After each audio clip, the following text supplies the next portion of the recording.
নমস্কার বন্ধুগণ, Arogyam health care পরিবারের তরফ থেকে আমি ডক্টর পঙ্কজ সিংহানিয়া, একজন এন্ডোক্রিনোলজিস্ট। আজ একটা নতুন এন্ডোক্রিন টপিকের উপরে আপনার সাথে আলোচনা করার জন্য এসেছি। আজকে আমাদের আলোচনার বিষয় হলো অস্টিওপোরোসিস বা হাড়ের দুর্বলতা। আমাদের হাড্ডি বা বোনস এর মধ্যে ক্যালসিয়াম থাকে, অন্য মিনারেল থাকে এবং কিছু হরমোনের জন্য আমাদের হাড়ের মধ্যে একটা বল থাকে, যে জন্য সহজে হাড় ভেঙে যায় না এবং হাড় আমাদের শরীরের একটা বড় শক্ত জিনিসের থাকে। কিন্তু কিছু কারণে আমাদের হাড় দুর্বল হয়ে যেতে পারে এবং সহজেই ভেঙে যেতে পারে। হঠাৎ করে দাঁড়িয়ে দাঁড়িয়ে পড়ে গেলেন, হাড় ভেঙে গেল। একটু হালকা কিছু ঝাটকা লাগলো, হাড় ভেঙে গেল। চেয়ার থেকে পড়ে হাড় ভেঙে গেল, বিছানা থেকে পড়ে হাড় ভেঙে গেল। এই সমস্ত জিনিস কিন্তু স্বাভাবিক নয়। এরকম পরিস্থিতিতে আমাদের জানতে হবে যে হাড়ের মধ্যে কোনো দুর্বলতা আছে কি, বা যেটাকে আমরা অস্টিওপোরোসিস বা হাড়ের দুর্বলতা হিসেবে জানি। এটার একটা বড় অংশ হলো ওই মহিলারা যাদের মাসিক বন্ধ হয়ে গেছে বা যাদের বয়স 50 বা 55 বছরের ঊর্ধ্বে হয়ে গেছে।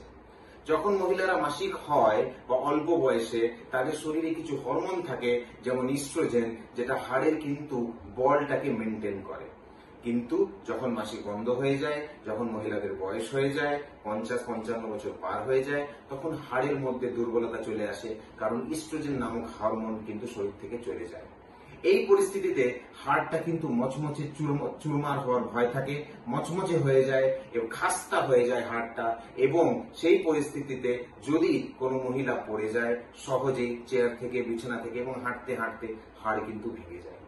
এবং এটা যদি নাও হয় তাহলে কোমর ব্যথা, বিশেষ করে পিঠে ব্যথা এবং হাতে পায়ের ব্যথা, যেগুলো বহু মহিলা এই বয়সে কমপ্লেন করে থাকেন, তার মধ্যে কিন্তু অস্টিওপোরোসিস বা হাড়ের একটা দুর্বলতা থাকতে পারে।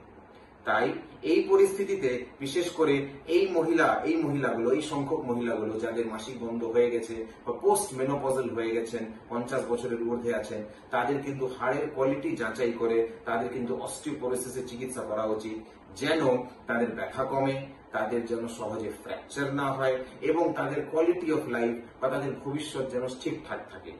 ফ্র্যাকচার হয়ে গেলে, বিশেষ করে কোমরের বা পায়ের হাড় ফ্র্যাকচার হয়ে গেলে, মানুষকে কিন্তু অনেক সময় বিছানায় দিনের পর দিন, মাসের পর মাস কাটাতে হয়। আর এমনও কিছু কেস আমরা দেখেছি যেখানে অপারেশন করা যায় না, বয়সের জন্য, অন্য রোগের জন্য। সেই ক্ষেত্রে কিন্তু হয়তো গোটা জীবনটা বিছানায় কাটাতে হয়, আর তাতে কিন্তু মানুষটাকে মৃত্যুর সম্মুখীন হতে হয়। তাই হাড়ের কোয়ালিটি মেনটেন করা, অস্টিওপোরোসিসকে খুঁজে বার করা এবং অস্টিওপোরোসিসের চিকিৎসা করা কিন্তু অত্যন্ত জরুরি ব্যাপার। এবং আপনারা কিন্তু এরকম কিছু সমস্যা যদি থাকে, এগিয়ে আসুন, আমরা আপনার চিকিৎসা করার মদত করার জন্য রাজি আছি।